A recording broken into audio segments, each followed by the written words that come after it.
বিজেপির তিরঙ্গা যাত্রার কর্মসূচিতে রাজ্যের বিরোধী দলনেতা শুভেন্দু অধিকারী। আবারও রাজ্যকে নিয়ে বিস্ফোরক মন্তব্য শুভেন্দুর।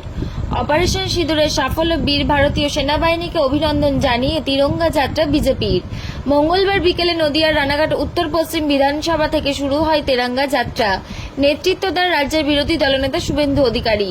এই তিরঙ্গা যাত্রায় পা মেলান রানাঘাট লোকসভা কেন্দ্রের বিজেপি সাংসদ জগন্নাথ সরকার সহ অন্যান্য বিজেপি বিধায়করা। তবে তিরঙ্গা যাত্রার শেষে রাজ্যের মুখ্যমন্ত্রী সহ রাজ্যকে আবারও কটাক্ষ করতে ছাড়লেন না বিরোধী দলনেতা শুভেন্দু অধিকারী। চাকরিহারাদের নিয়ে করলেন একাধিক মন্তব্য। যারা পাকিস্তান প্রেমী তাদের বিরুদ্ধেও ক্ষোভ প্রকাশ করেন। রাজ্যের পুলিশ প্রশাসনের উপর আস্থা হারিয়েছে মানুষ, এমনটাই বলেন শুভেন্দু অধিকারী। তবে বিজেপির এই তিরঙ্গা যাত্রা মহা মিছিলে কয়েক হাজার বিজেপি কর্মীদের ছিল উপস্থিতি। নদিয়া থেকে প্রভাত নন্দীর রিপোর্ট, HR News 24।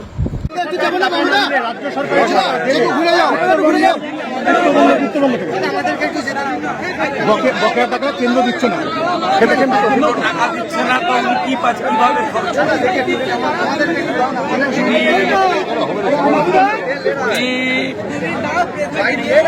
কথা বলেন এবং নির্বাচন আসছে আবার কাঁদতে শুরু করেছেন এবং ওনার লক্ষ্য হচ্ছে বিরোধী নেত্রীর মতো কথাবার্তা বলে।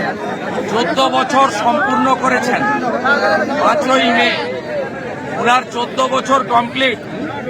উনি এবারে হিসাব দিতে শুরু করুন, কত শিল্প আনলাম, কোথায় কোথায় বসালাম, কত চাকরি দিলাম, ডবল ডবল চাকরি দিবেন বলেছিলেন, এখন তো ডবল ডবল চাকরি চলে যাচ্ছে।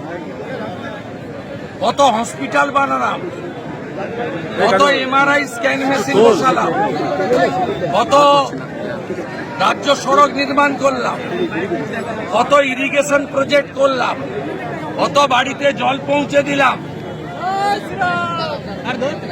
7 লক্ষ পরিযায়ী শ্রমিক যে মুখ্যমন্ত্রীর আমলে, 7 লক্ষ কোটি টাকা ঋণ যে মুখ্যমন্ত্রীর আমলে, 2,15,00,000 শিক্ষিত ন্যূনতম গ্র্যাজুয়েট বেকার যে রাজ্যে শেষ SSC নোটিফিকেশন 15 সালে, যে রাজ্যে শেষ পাবলিক সার্ভিস কমিশনের নোটিফিকেশন 17 সালে, সেই মুখ্যমন্ত্রীর মুখ থেকে এসব কথা মানায় না।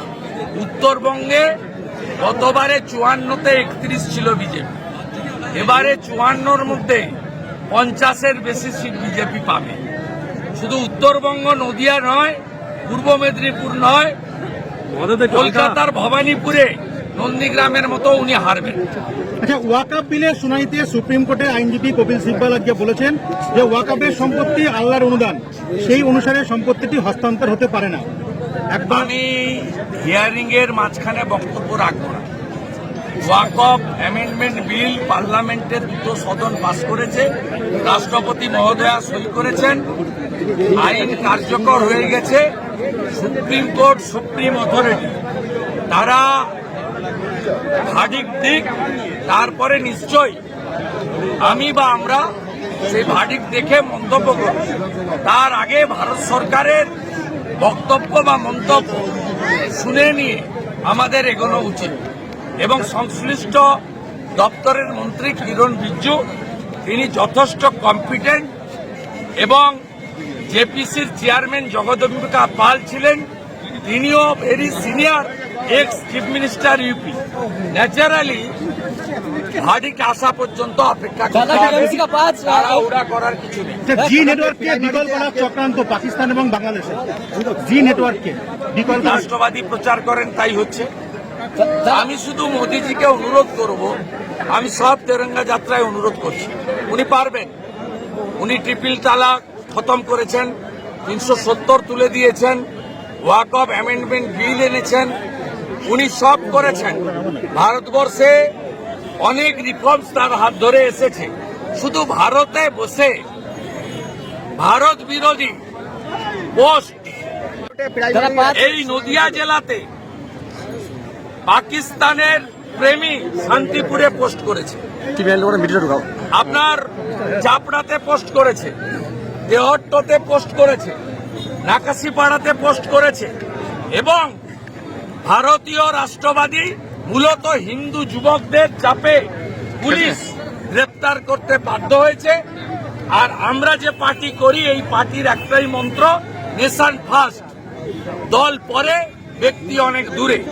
আমাদেরও বিজেপির পঞ্চায়েত, এমএলএ, এমপি, সর্বস্তরের নেতারা এদের বিরুদ্ধে থানায় এফআইআর করে, থানা ঘেরাও করে মমতার পুলিশকে এই জিহাদিদের চুলের মুঠি ধরে এক রাত্রি হলেও জেল খাটাতে বাধ্য করে।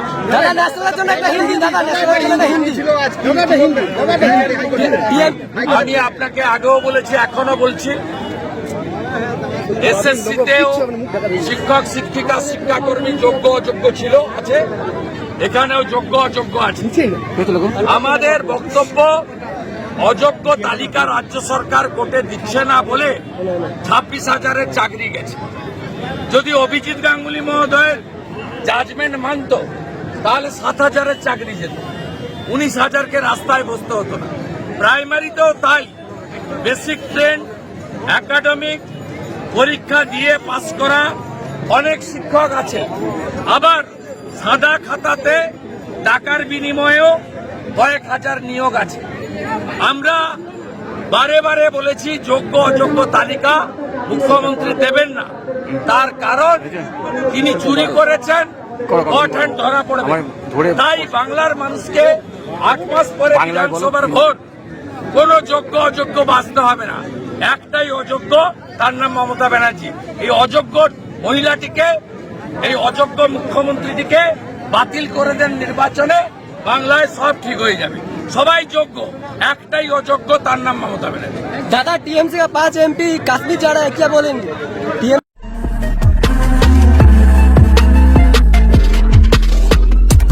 নমস্কার, আপনারা দেখছেন HR নিউজ 24, সত্যের লক্ষ্যে মানুষের